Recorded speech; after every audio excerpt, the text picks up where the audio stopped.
lasted from 1945 to 1989. Although living conditions improved drastically throughout the country from the starting point, it was short-lived, for this was a time of rebellion, invasion, economic depression, and censorship. Poland became a democratic republic after the close of World War I. This is when they changed from kings to the rule of presidency. This is also when Poland became a much more free country. However, World War II commenced with the Nazi German invasion of Poland. Russians also invaded Poland at the time. Stalin's purpose was to have Poland become a new addition to the Soviet Union. Towards the end of the war, he won the battle for Poland by defeating the situated Nazi Germans in the country. As a result of this, Stalin set up a new communist government to rule Poland, and this triggered the beginning of communism. During this time, the Polish government was exiled in London. A few years after Stalin's control of Poland, the PZPR, which stands for the Polish United Workers' Party, were in complete control of the country. The leader of this regime was Bolesław Bierut. All ideas were good. These are good democratic ideas. So that was the ideas of communism, but then it was the reality of Stalinism, which was to control it was the terrible power over the people and tyranny, and he had such a big power that was scary.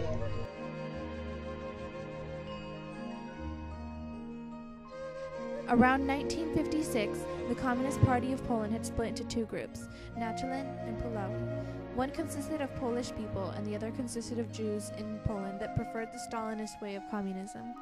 Władysław Gomułka was the leader of the Nachalin Communist Party. He became the new first secretary at this time, as chosen by the Polish United Workers' Party. Gomułka signed the Warsaw Pact for the Soviet Union in fear of armed forces rebelling against the country as a result of their refinement because the Soviets wanted Poland to sign it. Although Gomułka's rule in Poland was quite favorable throughout the communist regime, he lost his popularity as a result of heavy repression on any subjects involving anti-communism.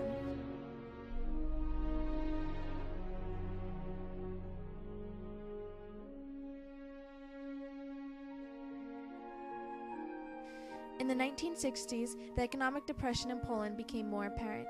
As a result of Gomułka's ignoration to this fact, many other eligible leaders arose from amidst the other officials of the government. There were incredible price hikes on basic needs, which caused an assortment of riots and strikes throughout the country. As a result, the government deemed it best to send soldiers to shoot the rioters. Gomułka resigned and Edward Gierek took his place as the new secretary. Gierek lowered the prices on basic needs and increased the wages of the workers of Poland and promised to remove all censorship. His goal was to improve the economic stature of the country and to focus more on improving life for the everyday citizens, unlike all the previous rulers. In 1975, wages had risen by around 40% and farmers had the resources to grow more food and life had grown much better for the general public of Poland. However, this all changed in 1973 as a result of the world oil shock. Foreign debt rose and there was a decline in Polish exports internationally. Prices were hiked up again, just as before, on all the basic goods, as was forced to, and there was nothing Gierek could do to prevent it, for there was no money as a result of a large debt. In 1978, John Paul II became elected the Pope. He peacefully laid out the idea of an alternative government to communism, to prevent future problems that had been caused by the regime in the past. There was another desperate need for a price hike, and so there was. Around this time, there was a huge strike led around the Baltic coast of Poland. This strike was led by Lech Walesa, who was a common citizen of Poland. As a result of this most powerful strike, the power of the Polish United Workers' Party was demolished. The Gdańsk Agreement was signed, which proclaimed that there was no longer censorship. Free trade unions were approved, no work on the weekend, minimum wage hikes, better welfare and pensions, and less party control of private industry. This was the beginning of the idea of solidarity. Solidarity was developed by Lech Walesa himself. It was very highly accepted, for around a quarter of the population had joined the Solidarity Union just barely 1 year after it was introduced. In 1980, Stanisław Kania took the new place as secretary of the Communist Party. However, although Kania desired to make many reforms to the regime, there was not much that he could do.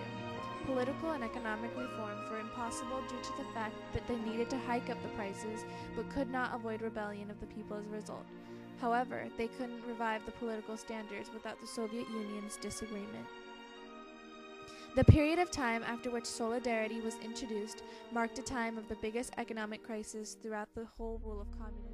You couldn't go to store and buy anything. You have to have these stamps. And the stamps you could get only when you worked.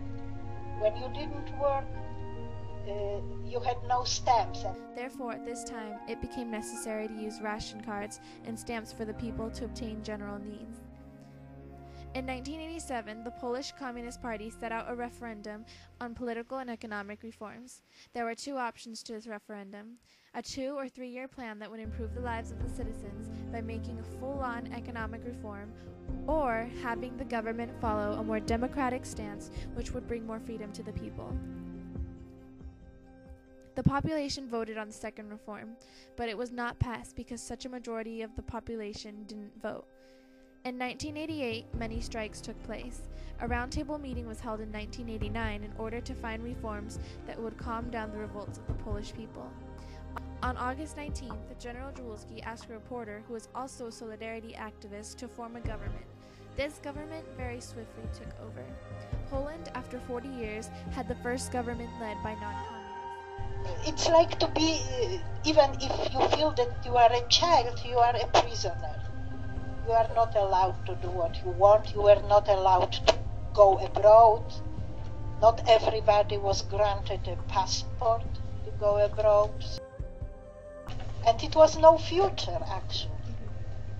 It was nothing to fight for because everything was within the limits.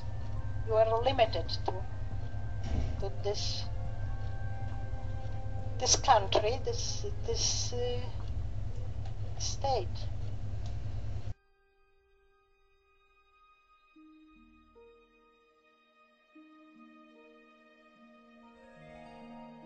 In 1990, and the majority vote was in favor of a government under solidarity. After this, Lech Walesa was assigned the new leader of Poland. He was elected by the new government and by the people. The closure of communism in Poland is known as the most peaceful in history. There is no civil war, and there were no strikes and revolts. It was simply voted out.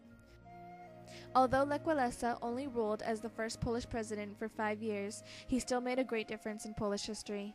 The Polish United Workers' Party was taken over by the Social Democracy of the Republic of Poland in 1990. Russian troops relieved Poland as a result of the demolition of the Warsaw Pact, and a newly developed democratic political system was put into work.